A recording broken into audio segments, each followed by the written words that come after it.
সুপ্রিয় দর্শক, আসসালামু আলাইকুম। নিউজ 24 এর সকালের সংবাদে আপনাদের সবাইকে স্বাগতম। প্রথমেই জানিয়ে দিচ্ছি সংবাদ শিরোনাম। প্রতিশোধ নিতে 24 দিয়ে ৭১কে মুছে দিতে চাইছে মন্তব্য জাসদের। কারো তাবেদারি করার জন্য মুক্তিযুদ্ধ করেনি মন্তব্য আসম রবের। প্রধান উপদেষ্টা একটা ধারণা দিয়েছেন, নির্বাচন নিয়ে সুস্পষ্ট রোডম্যাপ আশা করে বিএনপি। প্রধান উপদেষ্টা ঘোষিত সময় নির্বাচন করতে প্রস্তুত ইসি। আওয়ামী লীগ ও হাসিনার বিচারের আগে নির্বাচন নয় দাবি নাগরিক কমিটির। মোদির বক্তব্য বাংলাদেশের মুক্তিযুদ্ধ ও মুক্তিযোদ্ধাদের অবমাননা মন্তব্য রুহুল কবির রিজভীর।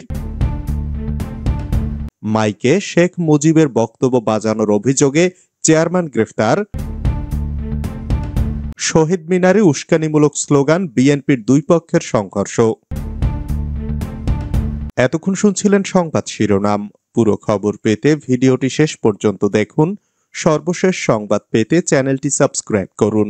এবার বিস্তারিত। প্রতিশোধ নিতে 24 দিয়ে ৭১কে মুছে দিতে চাইছে মন্তব্য জাসদের। মুক্তিযুদ্ধে পরাজিত শক্তি তাদের পরাজয়ের প্রতিশোধ নিতে 24 দিয়ে ৭১কে মুছে ফেলতে চাইছে বলে জানিয়েছে জাতীয় সমাজতান্ত্রিক দল। সোমবার দুপুর ১টায় বঙ্গবন্ধু এভিনিউয়ে শহীদ কর্নেল তাহের মিলনায়তনে এক আলোচনা সভায় জাসদের নেতারা একথা বলেন। ৫৩তম বিজয় দিবস উপলক্ষে এই সভার আয়োজন করা হয়। সভায় জাসদ নেতারা মুক্তিযুদ্ধে পরাজিত শক্তির পরাজয়ের প্রতিশোধের রাজনীতি, মুক্তিযুদ্ধের বাংলাদেশকে মুছে ফেলে পূর্ব পাকিস্তান পুনরুদ্ধারের রাজনীতি মোকাবেলায় শুভ বুদ্ধিসম্পন্ন মানুষ ও দেশবাসীকে ঐক্যবদ্ধ হওয়ার আহ্বান জানান। এ সময় মহান মুক্তিযুদ্ধে ৩০ লাখ শহীদ, সম্ভ্রম দানকারী ২ লাখ নারী, নির্যাতন, অত্যাচার, কষ্ট ভোগ করে অসীম ত্যাগ স্বীকারকারী মুক্তিকামী কোটি কোটি মানুষ, স্বাধীনতা সংগ্রামী মুক্তিযোদ্ধা, মিত্র অংশ ভারতীয় সেনাবাহিনীর বীর ও শহীদ সদস্যদের প্রতি গভীর শ্রদ্ধা ও কৃতজ্ঞতা জানান জাসদের নেতারা। কারো তাবেদারি করার জন্য মুক্তিযুদ্ধ করেনি মন্তব্য আসম আব্দুর রবের। জাতীয় সমাজতান্ত্রিক দলের সভাপতি আসম আব্দুর রব বলেছেন, আমাদের দেশ কেউ দখল করতে আসলে 18 কোটি মানুষ একসঙ্গে লড়াই করব, তবেই হবে বিজয়। আমরা কারো তাবেদারি করার জন্য মুক্তিযুদ্ধ করিনি। বিজয় দিবস উপলক্ষে সোমবার সকালে ঢাকার সাভারের জাতীয় স্মৃতিসৌধে শ্রদ্ধা নিবেদন শেষে তিনি কথা বলেন। এ সময় কান্নাজড়িত কণ্ঠে তিনি আরো বলেন, এই লড়াই বাংলার মানুষের লড়াই, এই লড়াইয়ে আমাদের জিততে হবে, বাকিটা আপনারা করবেন। আমি করে গেলাম যতটুকু পারলাম, বিজয় হয়নি এখনো। যেদিন সবাই ভাত খেতে পারবে, যেদিন সবাই কাপড় হবে, যেদিন সবার বাসস্থান হবে, কর্ম হবে, চিকিৎসা হবে, সেদিনই হবে বিজয়। এজন্য এই মুহূর্তে দরকার সংস্কার। সংস্কার নাকি নির্বাচন, এমন প্রশ্নের জবাবে তিনি বলেন, আবু সাইদ কি জীবন দিয়েছেন নির্বাচনের জন্য? সংস্কার আগে চাই, নির্বাচন আমরা অবশ্যই চাই, তবে সংস্কার ছাড়া নির্বাচন হবে না। এদেশের মানুষ সংস্কার চায়। এত বছর হয়েছে, এখনো শহীদ মুক্তিযোদ্ধা, বুদ্ধিজীবীদের তালিকা হয়নি। এটি কিসের বিজয়? কার বিজয়? এটি স্বৈরাচারের বিজয়, ক্ষমতা হস্তান্তরের বিজয়। প্রধান উপদেষ্টা একটা ধারণা দিয়েছেন, নির্বাচন নিয়ে সুস্পষ্ট রোডম্যাপ আশা করে বিএনপি। প্রধান উপদেষ্টা ডক্টর মোহাম্মদ ইউনূস জাতির উদ্দেশ্যে দেওয়া ভাষণে নির্বাচন নিয়ে যে কথা বলেছেন তার প্রক্রিয়া জানিয়েছে বিএনপি। দলটির স্থায়ী কমিটির সদস্য সালাউদ্দিন আহমদ প্রথম আলোকে বলেছেন, প্রধান উপদেষ্টা তার বক্তব্যে নির্বাচনের সম্ভাব্য সময় নিয়ে একটা ধারণা দিয়েছেন। সোমবার বিজয় দিবস উপলক্ষে জাতির উদ্দেশ্যে ভাষণ দেন অন্তর্বর্তী সরকারের প্রধান উপদেষ্টা ডক্টর মোহাম্মদ ইউনূস। সেখানে তিনি বলেছেন, মোটা দাগে বলা যায় 2025 সালের শেষ দিক থেকে 2026 সালের প্রথমার্ধের মধ্যে নির্বাচনের সময় নির্ধারণ করা যায়। প্রধান উপদেষ্টার এই বক্তব্যের বিষয়ে জানতে চাইলে সালাউদ্দিন আহমেদ বলেন, প্রধান উপদেষ্টা নির্বাচনের সময় সম্পর্কে একটা ধারণা দিয়েছেন, কিন্তু তাতে সুস্পষ্ট কোনো রোডম্যাপ নেই। সালাউদ্দিন আহমেদ আরো বলেন, প্রয়োজনীয় কোন কোন ক্ষেত্রে সংস্কার করা হবে, সেজন্য কতটা সময় প্রয়োজন তা প্রধান উপদেষ্টার বক্তব্যে স্পষ্ট নয়। আমরা আশা করি তিনি সংস্কারের সময় ও নির্বাচনের সময় সুনির্দিষ্ট করে একটি রোডম্যাপ দেবেন। প্রধান উপদেষ্টা ঘোষিত সময়ে নির্বাচন করতে প্রস্তুত ইসি। নির্বাচন কমিশনার তাহমিদা আহমদ বলেছেন, অন্তর্বর্তী সরকারের প্রধান উপদেষ্টা ঘোষিত 2025 সালের শেষ দিকে কিংবা 2026 সালের প্রথমার্ধে জাতীয় নির্বাচন আয়োজন করতে প্রস্তুত রয়েছে বাংলাদেশ নির্বাচন কমিশন।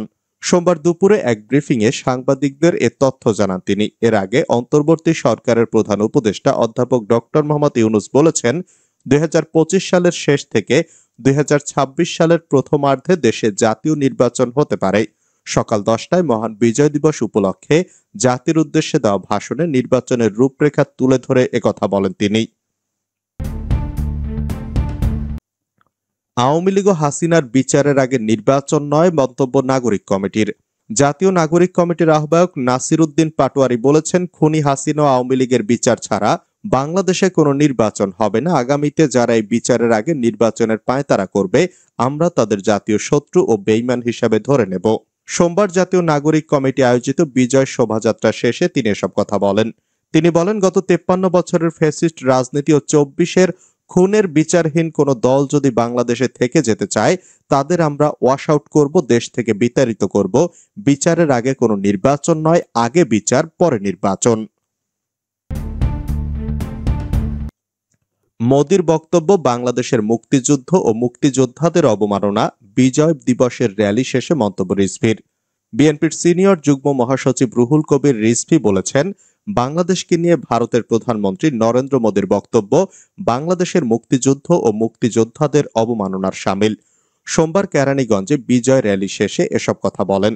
বাংলাদেশের স্বাধীনতা যুদ্ধে বিজয় দিবসকে 1971 সালে ভারতের ঐতিহাসিক বিজয় বর্ণনা করে ভারতের প্রধানমন্ত্রী নরেন্দ্র মোদী একটি স্ট্যাটাসে লিখেছেন, আজকের এই বিজয় দিবসে সেই সব নির্ভীক সেনাদের সাহস ও আত্মত্যাগকে আমরা সম্মান জানাই, যারা 1971 সালে ভারতের ঐতিহাসিক বিজয়ে অবদান রেখেছিল।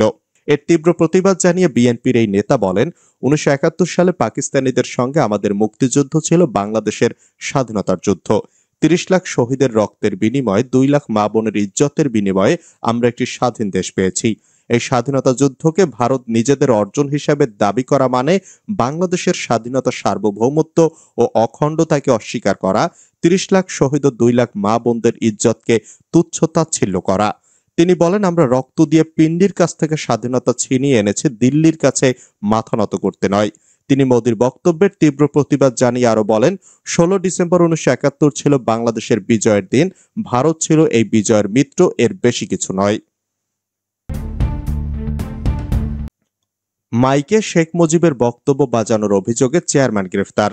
পাবনায় মহান বিজয় দিবস উদযাপন উপলক্ষে বঙ্গবন্ধু শেখ মুজিবুর রহমানের বক্তব্য মাইকে বাজানো সহ নিষিদ্ধ ঘোষিত ছাত্রলীগ নেতাকর্মীদের নিয়ে বনভোজন করার অভিযোগে চরতারাপুর ইউনিয়নের ভারপ্রাপ্ত চেয়ারম্যান মোস্তফা আলী খান ওরফে মোস্তব আলীকে আটক করেছে পুলিশ। সোমবার সন্ধ্যায় পাবনা সদর উপজেলার চরতারাপুর ইউনিয়নের টাটিপাড়ায় অভিযান চালিয়ে তাকে আটক করা হয়। আটক মোস্তফা আলী খান চরতারাপুর ইউনিয়নের টাটিপাড়া গ্রামের চয়ন আলী খানের ছেলে এবং ওই ইউনিয়নের 8 নং ওয়ার্ডের ইউপি সদস্য এবং ইউনিয়ন পরিষদের প্যানেল ভারপ্রাপ্ত চেয়ারম্যানের দায়িত্ব পালন করছেন।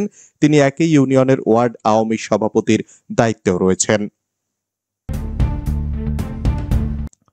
শহীদ মিনারে উস্কানিমূলক স্লোগান, বিএনপির দুই পক্ষের সংঘর্ষ। শহীদ মিনারে ফুল দিতে গিয়ে উস্কানিমূলক স্লোগানকে কেন্দ্র করে চট্টগ্রামের সীতাকুণ্ডের সলিমপুর ইউনিয়ন বিএনপির দুই পক্ষের মধ্যে সংঘর্ষে অন্তত 20 জন আহত হয়েছেন।